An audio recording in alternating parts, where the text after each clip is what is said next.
Hey everybody, Wade Galt here, author of Put Your Money Where Your Soul Is and founder of 4-Day Workweek Academy. I want to share with you a very simple concept today that has paid off for me in so many ways when I followed it. We've heard the concept, pay yourself first, when we talk about our finances. And people have told us to make sure that we don't just spend our money on expenses and things and possessions, but that we save our money, we pay ourselves first, whether it's saving for our vacations, our education, the house we'd like to buy, whatever it might be, but that we make sure that we're putting ourselves at the front of the equation, that we make sure we're respecting ourselves, that we're making sure that we're getting our financial and our abundance needs met. Now, this is something that's a simple concept, and not everybody does this. Certainly a lot of entrepreneurs don't do this. I know when I started as an entrepreneur, I didn't do this. I should have done it and I knew to do it intellectually, but I still kind of ran my life and my business as a self-employed person, just making money. And as I'd make the money, spending it back out, but not thinking about how I would best grow the business and make sure I paid myself first. Well, similarly, when it comes to our time, perhaps the most important currency we have, we want to be able to pay ourselves first. And by ourselves, I mean specifically whatever it is that's most important to us, the relationships that are most important to us, the people that are most important to us, the activities, the causes. So sometimes it might be that in our work world, paying ourselves first is doing that work that is meaningful for us, that is our soul work, that we believe we were put here to do. When it's outside of work, it might be about us investing our time doing the activities we enjoy most, spending our time with the people we love most, investing our time in charitable causes that we believe in. Whatever it might be, it's about making sure that we have time to live our life the way we most desire, not the way somebody else is telling us to do this.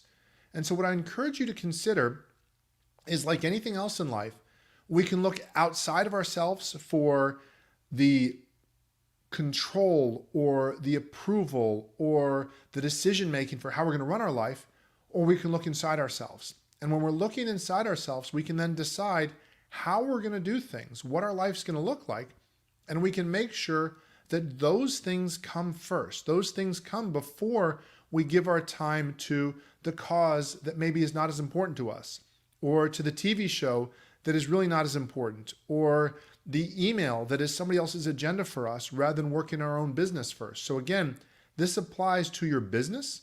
It applies to your personal life. And what I'm going to suggest to you is there are very few investments in life that are guaranteed return on investment of being high or good investments. And so when we talk about stock investments or business investments, we discuss, was the return on investment high or low? What was it like? We put in some money. What did we get back? Was it worth it?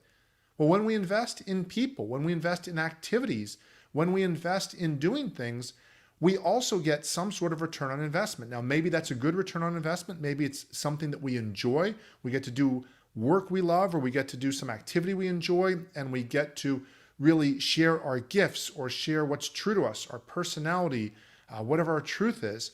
And what I'm going to suggest to you is, just like there are financial investments that'll pay us back well if we invest in them and we nurture them and we grow them, there are relationships personally that will nurture and grow, friendships, business relationships, charitable relationships where we're giving in the community. And that's where we want to invest our time. So I'm going to suggest to you that there are plenty of responsibilities for you to do. There's plenty of other people's agendas for you, and that's fine. But we want to make sure that you're getting to live the life that you choose, the life that you most desire, the life that you're designing. And that's so much of a mindset that goes with not only being a 4-day workweek employee or entrepreneur or freelancer or side hustler or business owner, but being somebody that's getting to live your life the way you want, that's getting to know that at the end of the week, you can look back and say, yeah, I had a good week. I got to invest my time and spend my time with the people I enjoy most. I got to do the things I love. And that doesn't mean we don't work. It doesn't mean we don't have to make an income, but it means we make sure that we are getting our needs met first in a sense that allows us to be energized and to be charged. We still have to pay our bills. We still might have some relationships we need to be involved in that we don't want to, But overall, our best relationships, our best situations, our best areas where we're going to have the most impact, the most enjoyment, the most fulfillment are going to be when we're investing our time the way we most desire. So what I'm going to suggest to you is just consider a simple thought right now. What are the relationships that take up your time that really aren't where you want to be investing your time? And how many hours a week are you investing in those relationships?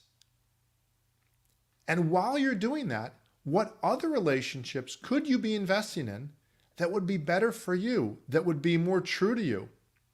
A lot of the times we fail to realize that when we're not doing what we're called to do or what's our highest good or what's most natural for us, that there is a cost, not just to us, but the cost to somebody else not getting to experience what we would be doing. So if you think of your favorite musical artist and think about that chances are in their career at some point, somebody told them, you'll never be a musician or you'll never be that great. And what if that person decided to invest in somebody else's opinion, to invest in somebody else's agenda for them, somebody else's dreams for them? That person might not be there. They might not have shared their gifts, their music, their message with the world. Or if they're an author or an actor, an actress, or whatever it might be. So I'm going to encourage you, this doesn't have to be dramatic or grand.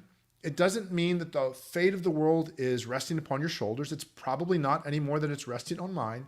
And yet, when we're doing what we're called to do, when we're doing what we love, when we're doing what we know that we're here to do, and we're contributing our gifts, not only are we setting ourselves up to make more money and impact more people positively, we're setting ourselves up to share the type of interactions, the type of energy, the type of gifts that can't come from us following somebody else's path, somebody else's goals for us, somebody else's dreams for us.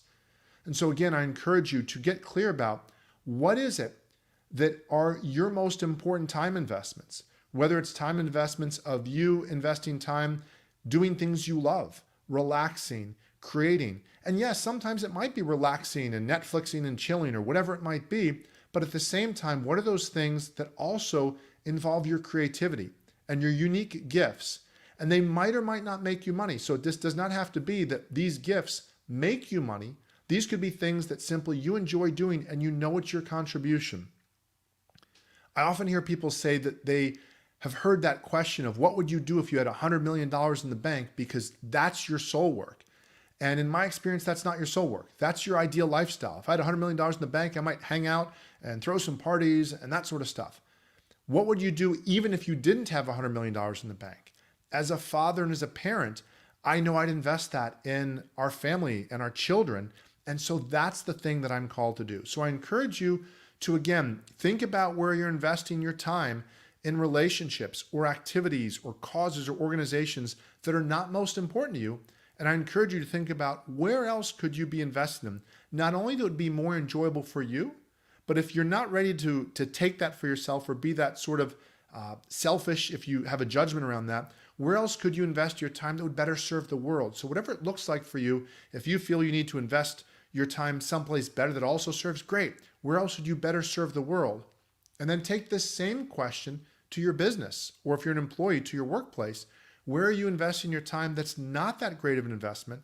And where could you invest your time that would get you the most impact for the people you serve, that would most likely help you generate the larger income and ultimately create more freedom for you and more possibility for you to create that 4-day workweek lifestyle or whatever it is you're looking to do. So I hope you find this helpful.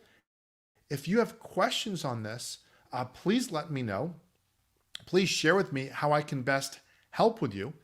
Al, thank you so much, brother. Thank you for listening. Al at Comic Crusaders, check out his work. I appreciate you sharing this out here, Al. Love working with you, my friend. And if you all have questions on this, please let me know how I can best help you create what you're looking to create. And then if you'd like to learn more about how you can create your 4-day workweek game plan, go to 4dayworkweek.com/game plan. And there's a course there where you can start creating your 4-day workweek game plan, if that's something you want to do. And this is your roadmap, whether you're going to be an entrepreneur or an employee, a freelancer, a side hustler, a startup, whatever it might be, getting clear about how you can make time for the most important relationships, the most important activities, and pay yourself first. You can get insight on how to do that.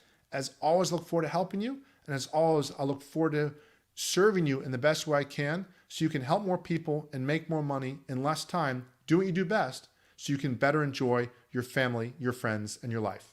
Thanks so much for listening.